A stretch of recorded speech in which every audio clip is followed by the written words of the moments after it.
Hello YouTube land. What we're looking at is the front suspension on my 1966 Mustang. There we go.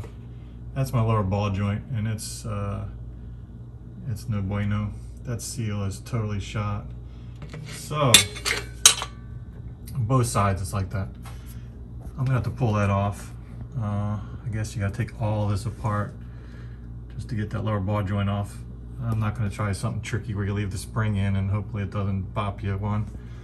But there's another issue I have, and if I got to pull all this front suspension off just to replace that ball joint, I'm going to fix something else. So let's follow this strut rod up here. There we go. This front strut rod bracket is trashed. You can see it's pulled off here. This line right here, I don't know if I can even point it out with anything. This line here is supposed to be pushed up, right? That's supposed to be, it got pulled off somehow. Either they drove over a curb, or back in the old days, they used to wrap chains around the frame when they towed them. But this thing is really mangled up, you can see. Looks like it might even be pushing on that front strut rod a little bit here somehow. I don't know if that's the bracket. I mean, it works, but I'm afraid it's gonna fall off one day. This sheet metal on the bottom that it welds to, it's pretty thin. I don't know if you can tell, but I can bend it with my hand. It's just really a radiator support. This rest of this is the frame. But so I got to get all this off. All this has to come off both sides. The other side's a little mangled too, not as bad. But I tried straightening this, and all it's doing is pulling on the welds. I'm afraid it's going to break off. So let's see what a solution I have. All right, so there we go. This is a mini subframe kit from CPP, Classic Performance Products, I believe that's what it's called. Here's the instruction sheet. Looks very simple. It's only got 11 steps to it, and the last step is the alignment, so some drilling will be required. Yeah, piece of cake. Different light, does that help? No, I don't know. It looks very hard to see because of the black paint. Anyway, this is upside down, so it's going to flip over, and then that new control arm, instead of using a strut rod, it's all one solid piece. That's the lower control arm. It's going to mount in there.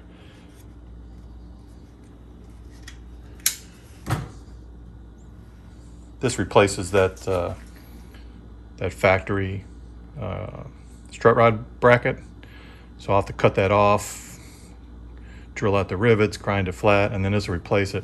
This is a nice piece of a 1/4 inch plate, I guess you can see. It's not, it looks super heavy, but I believe the whole kit still weighs less than the factory parts. And then we have two upper control arms, which I imagine they're identical because they're not labeled left and right. One issue, before I even started this whole project, this is the grease fitting that comes with it. You can see, let me go back there now. Here's the grease fitting right here. You can install it yourself, puts it in a piece of cake, but look at that angle. So when I try to put a grease fitting on there, a grease gun, yeah, you can never be able to grease it once you get this on the car. So I went and bought like this assortment, just cheapo Amazon assortment. I didn't know what size it was going to be, and turns out this is the size it comes with, 1/4 28, and I just put in a 1/4 28 with a 45 on it. So you can see I put it on this one. All I had to do was remove this one bolt right here. Take this bolt out, and you can screw that fitting in and then put the bolt back in. So didn't have to take the whole ball joint off. Otherwise everything looks a lot easier to replace the ball joint in the future. So that's the project. Here's the cheap spring compressor I bought. It says performance tool right on there, so you know it's got to be good. Lifetime warranty. Hope that covers my life. I've got this thing in upside down like it recommended and like I thought was going to work. But you can see I can't get it down any farther. It won't close up enough to fit through the hole. So just not going to work. So I'm gonna have to flip it over and I think I got a little trick that's going to take care of the bolt bottoming out on the bottom. Okay, I've got the bolt in there on the lowest coils I can get on the bottom. You can see I only have about 2 inches of room to crank down that bolt.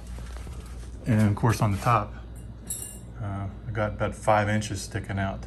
I think it's 5.5.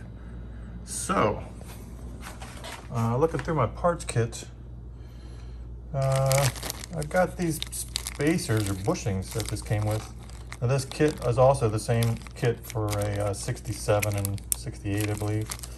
So maybe it's used for them. I don't see anywhere in the instructions what these are for. These are pretty thick and they won't fit on that bolt. But these are thinner and they look strong enough to me. So I'm gonna put those on there, and guess what? 4 of these measures out to be 5 inches. So I'm gonna put those on and give it a go.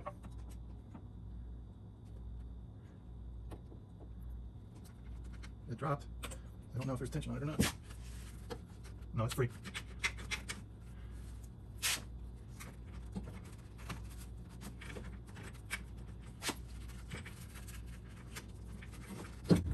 There we go.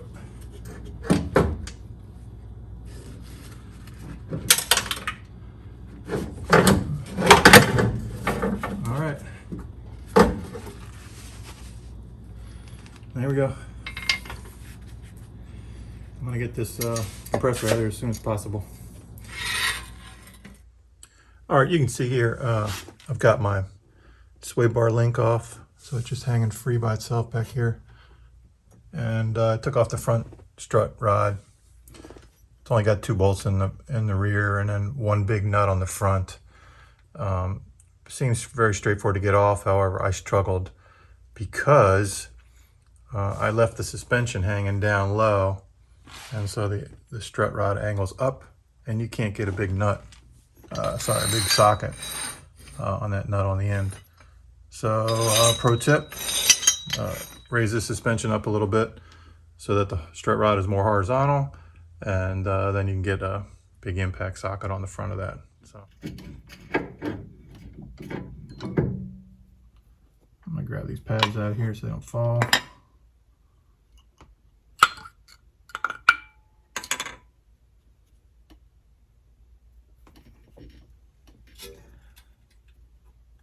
Not sure if it's gonna fit through here or not.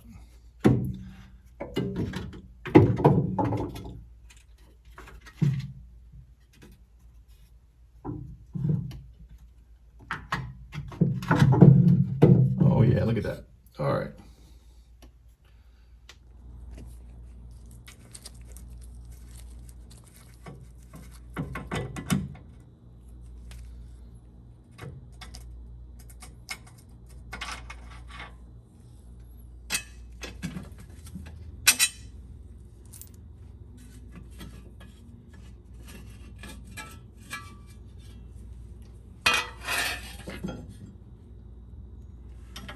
All right, this is 11/16.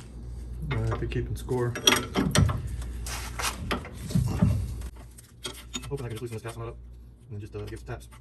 And I'm going to turn this over, so mess up the little castle turrets or whatever you call these things, parapets, I don't know.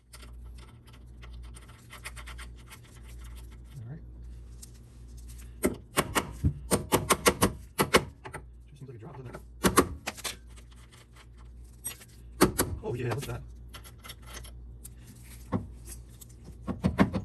Nice. Put it back on. 7/8 if you're keeping score. I'm going to flip it over again. This thing looks in remarkably good condition. There's no rust anywhere on this. So I'm hoping this thing is just going to pop right off. And if it doesn't, I'll just say it did anyway. Yep, that's pretty solid. I might need something else besides my wimpy little hammer here. All right, this should do the trick.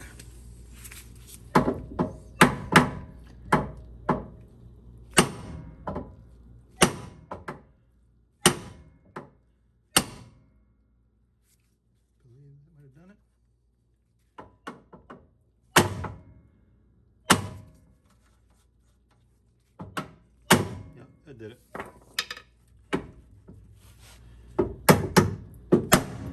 There it goes. Look at that. There we go. It's in pretty good shape. Definitely been powder coated. So looking on the spindle I have, this is driver's side.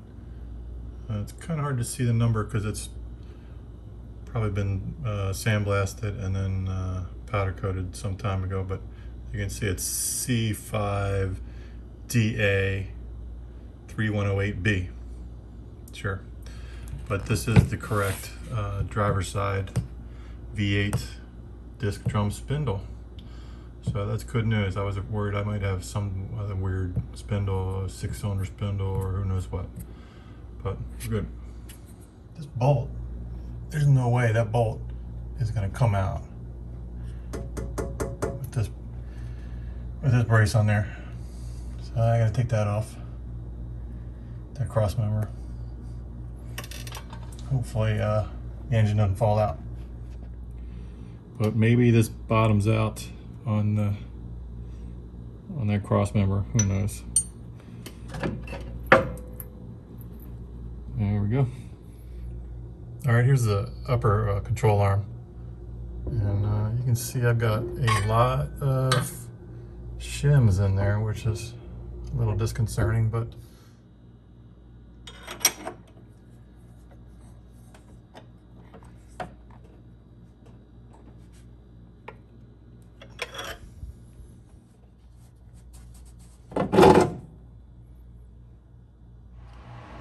so now I've got the fun job of drilling out these welds. And they're pretty hard to find, but you can feel them with your fingers. Just set the tip of the bit right in that little hole that you just drunk, the little countersunk, and then push up. You can see it's spring loaded. And then go for it.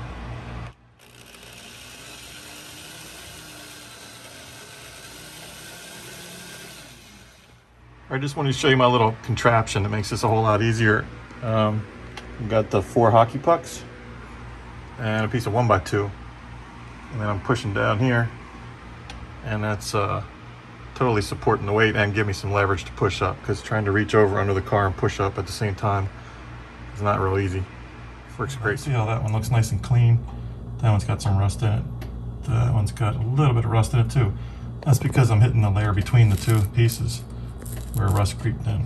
So that one should be good. Just gotta do the rest. All right, this is passenger side. I just want to give you some insight on this strut rod bar. This is from the driver's side I took off. It's got a slight bend in it, which is pretty hard to see, but it does bend up. So another way to tell is there's some kind of, it's not really a casting, but a pressing. When they make this rod, it's on the bottom, and it's also on the bottom here. I can feel it. So this bar kind of bends slightly up. If you get it flipped around, it's not going to want to line up very well when you put it in place. Also on this side, I jacked this up, the front suspension, after I took the spring out. Already got that out, so that I can get a impact on here. On the other side, I left it hanging, and it's very hard to get a socket on there, and I'm not going to talk about that anymore.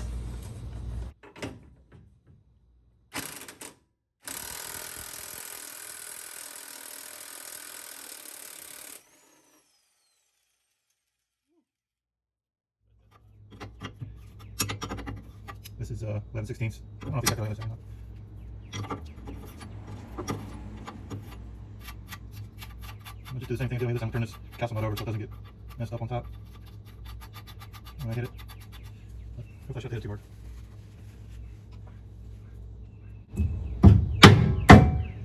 It looks like it just fell right out of there. I just tapped it a few times. So,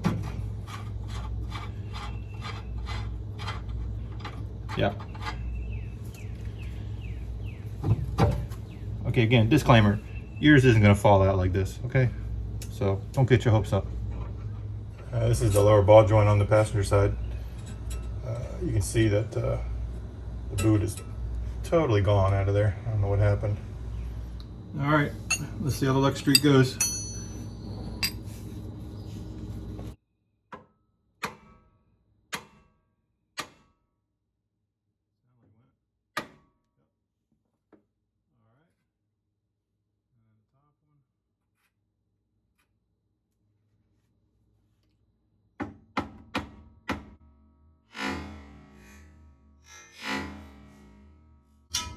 Hey, I was looking for that.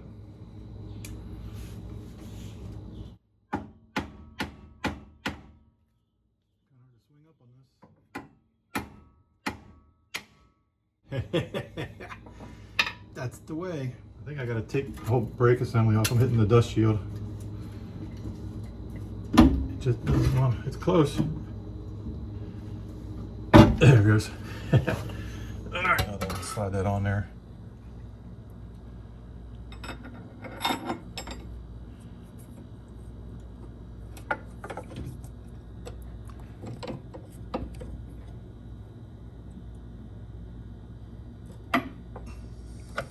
Works perfect.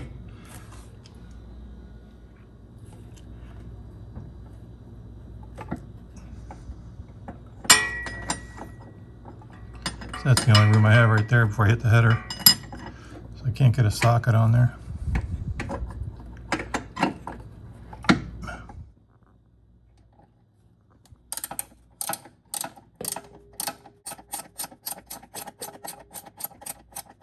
Passenger side. So you can see how wallowed out those holes get from the force of the spring. Spring is pushing down to support the weight of the car, so it's pushing down on that control arm, and you can see how these holes get kind of you know, enlarged to the bottom. There's even a lip here. I got to follow this down. It's not flat, but I'm not even going to use these holes. I made myself a template to do the Shelby drop, or the Arning drop is the proper name for it. Those holes get relocated 1 inch down and then 1/8 of an inch to the rear of the car.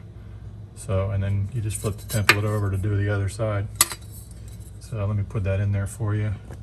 Those are the bolts that, the new bolts that come with my control arms. That's as far as they go in because I'm hitting the headers.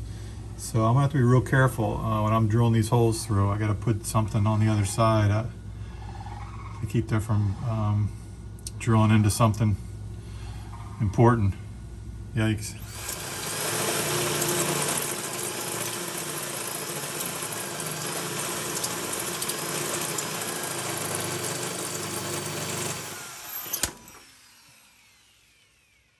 Well, that's why you buy cheap bits.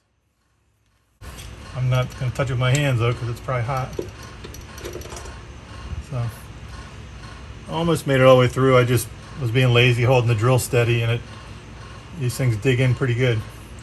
So, just for fun, I thought I'd put a nut on there to see what's going to happen with the new bolt, and you can see it's hitting a little flange there on the left-hand side. Kind of zoomed in pretty far. So I'm going to have to grind that down. I can probably maybe take a cold chisel and peel it off or flatten it out, but I might have to grind it somehow. I don't know, I'm thinking maybe I can stick some kind of grinding bit through the hole from this side where the nut is, and then attach it to my rotary tool on the other side, and then I can just kind of grind it from the back side like that. That might work.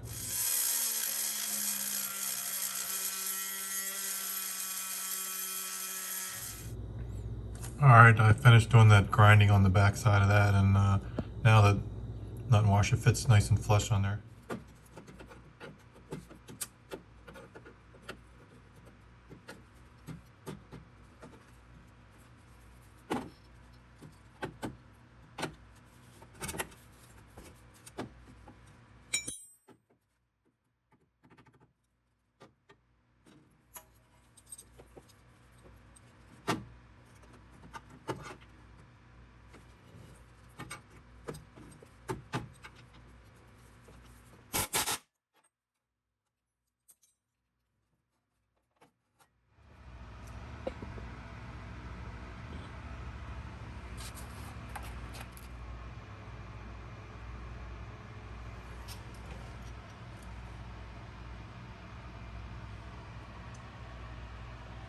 Alright, here comes the fun one.